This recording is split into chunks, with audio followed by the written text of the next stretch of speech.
I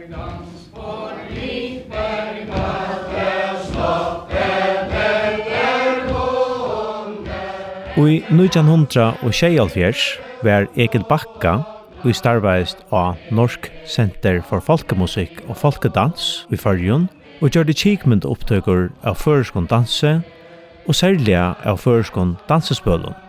Og i opptøkulinnon var omframt Egil Bakka sjálvan, Morsan Nolse og Eion Andreasen og i bæir var magisterar i folkaminnesfrøye. Heromframt var lærarnir Paule Nilsen, Odni Hansen og Herluf Berstelsen og i høyde tidsi sti til å få gjørst hesar kikmyndopptøknar a bruka i undervisningarhøpe. Og i døvenon 25. januar til 2. februar 1976 fereist lie kring Odjanar og tok opp føreskan dans og føresk dansespøl og i tjei imsom bygdom. Slagering sette seg fire at teke hesar opptøknar til væra og hever gjørst 8 sendingar bort ur hessen opptøknan. Og i fyrste sendingsne var greit fra tilgångtna at helgjelte opptøknar, prata var vi Paula, Odna, Eion og Egil hvordan det får fram ta opptøknar var gjørdar i 1976. Heromframt og forskonnoar fragreiingar dansespøl fra Egile, Eione og fra Andreo oppi Elka, og jeg har skriva doktorariker evne i 2006. Og i hinnon sendingnon opptøkur ur kvarjon at han med støvnon her tidsi var opp, og prata vi folk, og jeg har vært virkjen og i danseomkvarjonen her. Vi letja fire vi opptøknon ur havn og i hese sendingsne, og i de kommande sendingnon færa vi å sutja opptøkur heimann av Sante, ur Klaksvik, ur Sumpa, fra Gøtejegv, av Velbastad og ur Nølse. Vi har finnet pratele vi Johild og Wenzel Kampan, og jeg har vært sera virkjen i dansefellanen i havn. De greier først fra hva de og hva horen å dansa stavar. Jeg oppvokset som skrikve, at jeg pappa må være lærer her. Annars jeg født i havn, døpter og kom mer av gifter i havn. Så jeg må hadde kanskje si at det er i havnamal. Så alt må føle min egen som skoing. Og hun har danset det. Det er faktisk fikk jeg heimann fra. For vi var 4 batsar. Og det var fast. Jeg danset med noen øren til Arne Songartøy. Og jeg var eldste av dem, og henne for sång, og jeg slapp av resten til langgruppe. Og herfra kommer hovedet seg med å danse. Og da jeg etter når jeg kom til havnar, så får jeg jo dansfelle i havn. Det hadde vært 5 år, tror jeg, her vi vært så igjen. Ja, jeg heter Joel Kampan, 8 år funninge, og her ble dansa. Vi fikk dansa i 1. januar 1912, så hvis man kan minnes, det var 1. kvöldet. Vi dansa ble, vi dansa. Og hun ble nek brukt. Dansa, og spalt. Men vi dansa som bøten ut. Og vi har alltid haft ord for å dansa, og det ble øyla vel tid under i høymen og tjokken, vi har dansa. Og jeg har og jeg har alltid dødt i alt, alle viser og sånn. Og så kom jeg til havnar, og jeg halte jeg kom i dansfellen 2008, tror jeg. Så her er vi så videre, dansfellen i havn. Ja, det ble negv dansefunnet. Da jeg var ung, i 1912, tror jeg, vi gikk av 12 år. Så man da dansar man ikke så negv, men alt for at jeg var 14. Og etter at jeg funnet var Nudjarsbygd, eller Nudjarsbygd, så da kom folk ærestesna fra. Det var øyla stortligt. Det kom fra Jegv, det kom funnet for jo ærestesna fra. Her så opptøker vi å dansa innan og i. Her som de dansa vanlig om førskan dans, och så för en in och vi en pärre och så för mävern ut och så väljer damen en nutja märka och så omvänt så skiftas man om. Ja, det har vi dansat öjliga lojt, men det dansar vi som bör. Det har just omkring, men Jag sa det här. ikke bruk så nej. Nej, inte där var borta. Nej. Men du är dansat då som barn med Ja, fången. jag kände från batten, ja. Det gör jag. Vi har dansat in i ringen. Ja. Det gör. Men jag har alltid inte vitt att det stev ta. Som böden. Det minns jag inte om, och så. Nej. Men i dansspelen har jag alltid brukt stelt dansspel.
Og vidtjannene i Kjeilfjers gjør de ekel eisne bandaja samrøvo vi Andreo Arting om dans og i havn. Særlig nekv hei hun greia fra om selskapsdansnar og angelskan dans som de dansa i havnene om alderskifte. Men jeg synder om føreskan dans i havn visste hun eisne sida. Vi dansar ju i två plåtsen. Føreskan dansar ju vid i ett som det kallar Evaldshuset. Det ständer att han fyra aptek. Här var dansar føreska danser. Och upp i låskinne till det överst upp i Tinkusvenen. Här som alla havaner är det.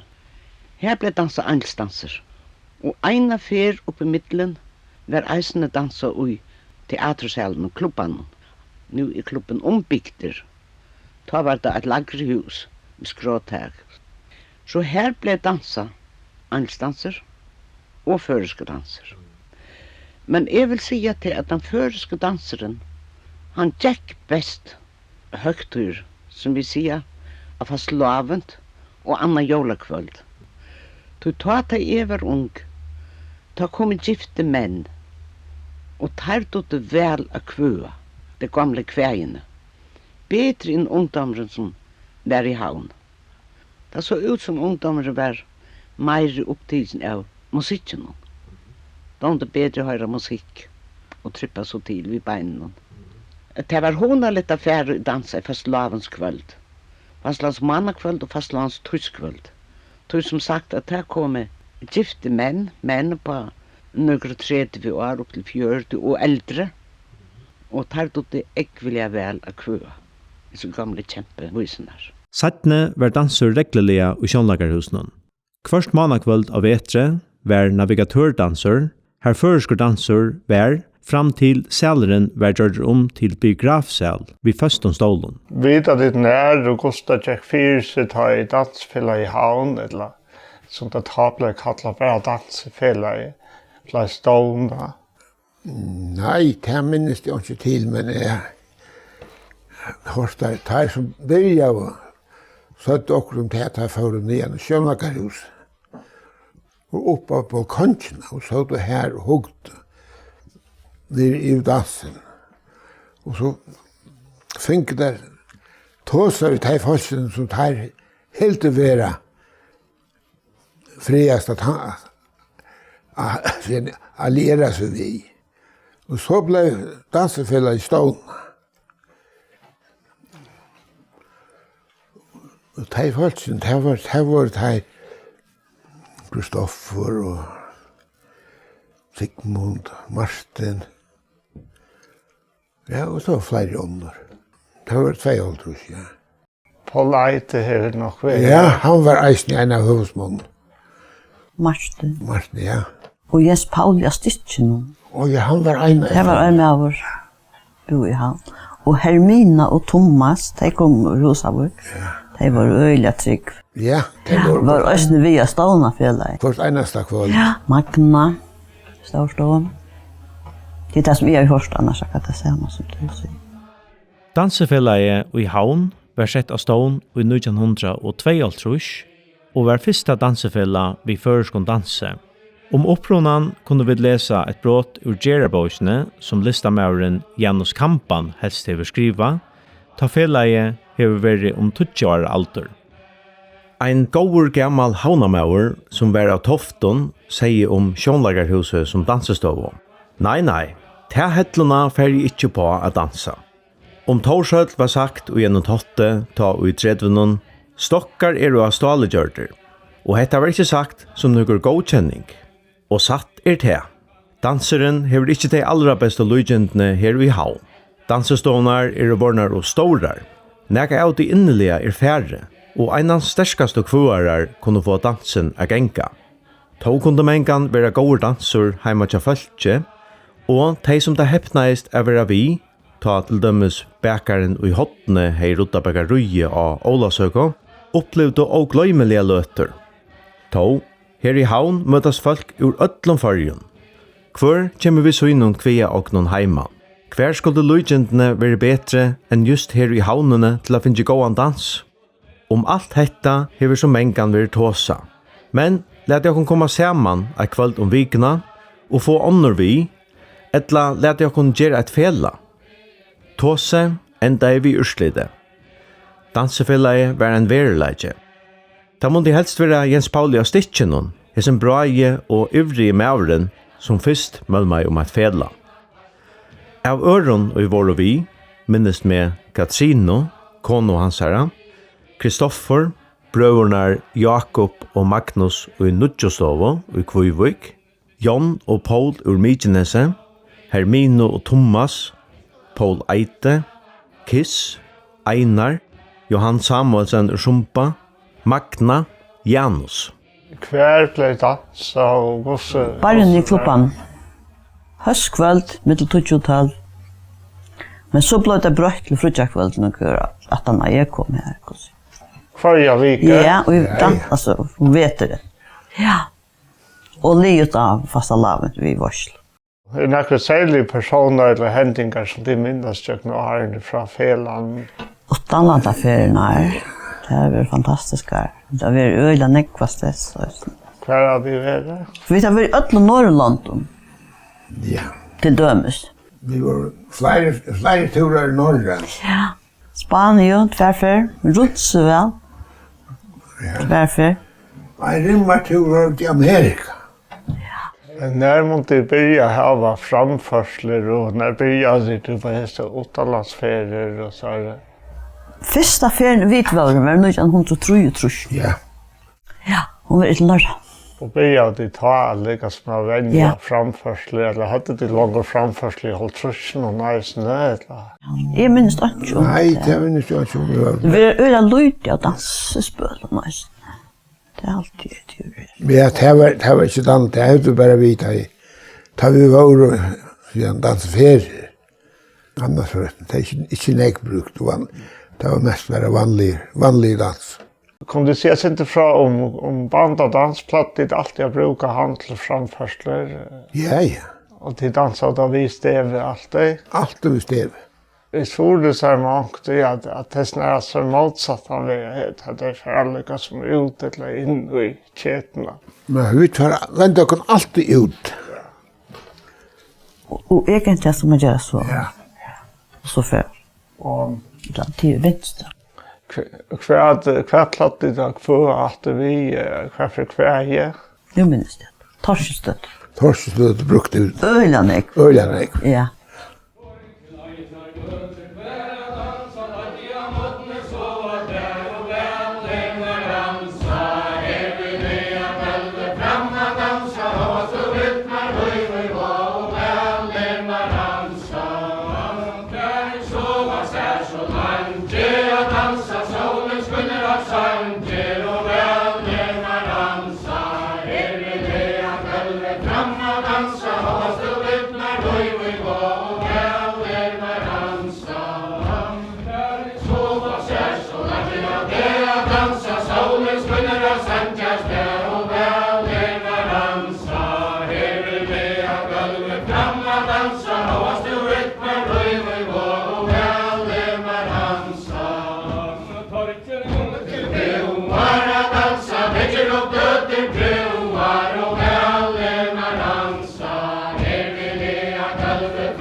Att han prate finner vi Johild og Wenzel att sätta navn av öll som dansar vi bandadans. Och hese varum Marsten og Signild Torger, Karstne og Dagmar Winter, Kristoffer og Agnes Kristoffersen, Sigmund og Ingebjørg i Høyvik, Høgne og Anna Bersta Mår, Kim og Anna Hernusson, Eivind og Helfred Kristiansen, Paul og Sonja Danielsen, Magnus i Høyvik og Elisabeth Olsen, Leivor Trønd Hansen og Bergljot Peterstøtter, Morris og Edelborg Rubeksen, Jens Nilsen og Magna i Storestoven, Wenzel og Johild Kampan og Leivor og Osvar Danielsen. Røya Edeling, her danser man ikke ringe. Onke kallar det mer for et nesten badnaspel Røya Edeling. Det er kanskje her tid jeg har møtt i første fer. Jeg har møtt i første fer som bad. Ja. Her frutja menn eller dronjene til jentene og være forkastet i fisk. Så settene så tega der vi. Hva platte jentene forkastet og hva platte er godtega. Var det alltid det samme? Faktisk. Og det var... Man ju tumt jag en tre allvarst. Men hva var så fler? Så var det skipare. Det var något helt annat. Da vi var liv att dansa bandadans, så får vi kvölds ut, det la upp. Och så bockade alla människor nyer och bonde hosbonden i attor. Och så tog man sig samman. Budget. Jag har alltid sett från upptök, det här som kvinnor som syns jag sista ord, allt som alla mer män bockar så ner och binda. Ja. Ja, ja, ja. Ja. Det ser öliga elegant Ja, ut. ständ vi stev. Ja. Ja.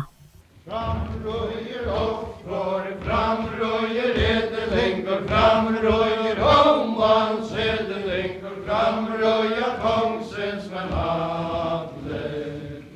Färtlig offer, färtlig edelängor, färtlig homans edelängor, färtlig kongsens men alle. Bila vill offer, bila vill edelängor, bila vill homans edelängor, bila vill jag kongsens men alle. För er offer, för er edelängor, för er homans edelängor, för er kongsens men alle. Trälar offer, trälar edelängor, trälar homans edelängor, trälar kongsens men alle. Rojfors offer, rojfors edelängor, rojfors homans edelängor, rojfors kongsens men alle. Så röjer offer, röjer edelängor, röjer homans edelängor, röjer kongsens men alle. Och atter röjer offer, atter röjer edelängor, atter röjer homans edelängor, atter röjer kongsens men alle. Kvärt vil offer, kvärt vil edelängor, kvärt vil homans edelängor, kvärt vil jag kongsens men alle. Bila vill offer, bila vill edelängor, bila vill homans edelängor, bila vill jag kongsens men alle. För er offer, för er edelängor, för er homans edelängor, för er kongsens men alle. Skippare offer, skippare edelängor, skippare homans edelängor, skippare kongsens men alle. Tätje vi offer, tätje vi edelängor, tätje vi homans edelängor, tätje vi kongsman och ödlor. Och så gläver röjer offer, gläver röjer edelängor, gläver röjer homans edelängor, gläver röjer kongsens men alle. Egil Bakka hevur eisini eina samrøvu við Gunnar Mikkelsen í Sjealfjers, mest tónleik og angelskan dans frá umlai 1918 og fram. Men Gunnar kom eisini inn á forholdet mellom angelska dansen og føreska dansen í havn. Vi halt ikke det var den samme publikum. Til føreska dans var det bestemt publikum, altså. Ofta for eksempel ung fra bygden, jenter og dranger, og dranger som stod i kvøa og så videre. Og angelsdanser, det var liksom et annet publikum, altså. Men så var det eisende nek som kom i begge steder, altså. Hvis det var, som jeg sier, føreska dans sammenkvöld som angelsdanser, så var det noen som får i angelsdans, og noen andre som får i føreska dans. Det er liksom deilig seg som interessen var. Og oppdøgnen fra Sjealfjers sast tydelige moner av danselænen mellom bygda. Monoren mellom bygda nekk større og tydeligere av oppdøgnen enn han i det. Eisene tidsis danseren av være brøtter fitt vid tøyene. Til dømes det i det kring alt landet rettelig vanligt å støye tydelige til høyre av atterstynen. Men av oppdøgnen i Sjealfjers det så å si best i sumpa at dette så. Vi har spurt Johild og Wenzel om danseren i havn eller i dansefellanen hei nøkker særlig ser etkjenne. Nei, vi hadde det samme leid alle tøyene, det som jeg minnes om. Og ja. Det leier seg til det samme alltid. Jeg hadde ikke begynt. Nei. Så det är inte något man kunde se ordentligt att man sa dans i havn, att de var havna folk som dansar. Det minns jag. Nej.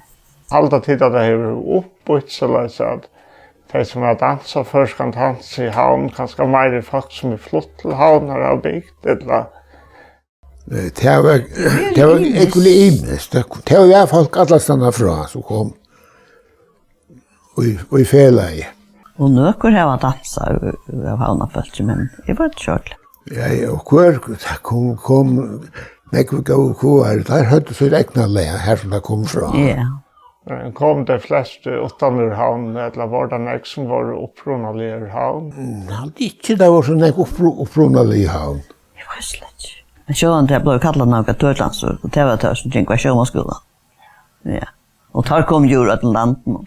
Jeg minns vel det som Soringa skipa og til dømes. Så var det som et annet sted. Så. Det minns jeg. Ja, der brukte sitt egna læt her. Det var alltid sjølvmøter. Det kom alt annet på hvor det var som skipa i. Hvor han kom.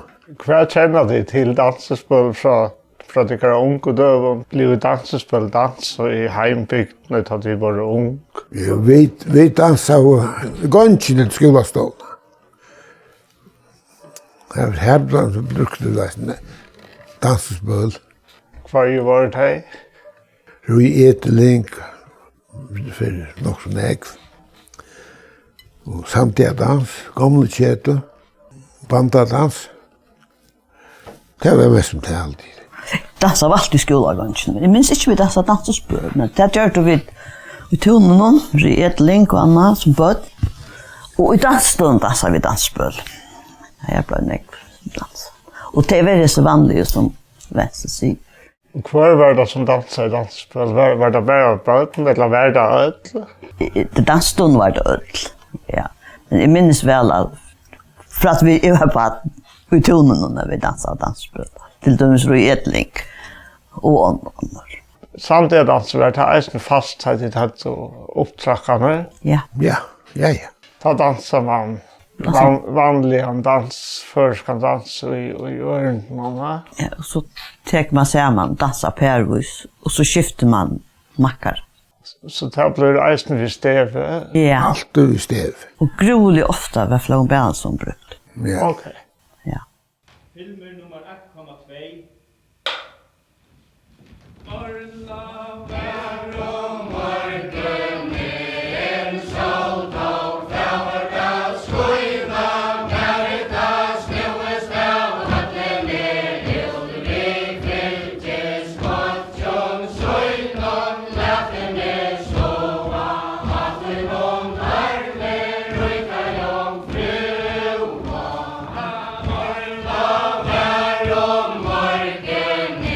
en roar fyre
För halda dit om dansen i det och stövena. Halda dit att dansen klarar att leva vidare som Han är inte det. Till ölen är fel och när undertök. Som man hör hur vi är. Det var fel då. Ja, men jag hade dansen, han bröjtes. Han är bröjtes igen. Jag var unker. Imsa stäna, särskilt här i havn. Men man har inte alltid ha bröttstats inte, eller? Det är vi står inte i oss. Ja, för 100 år så jag ville gräva backan och så. Så det är inte så pessimistiskt. Nej.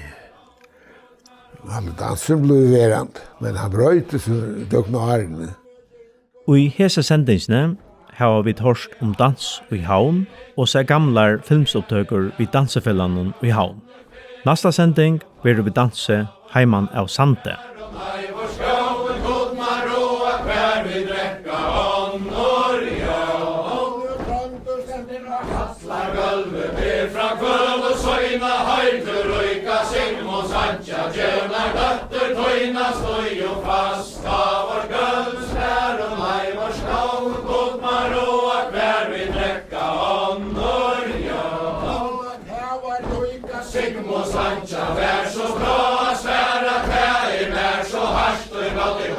Så borster färas då ju fast.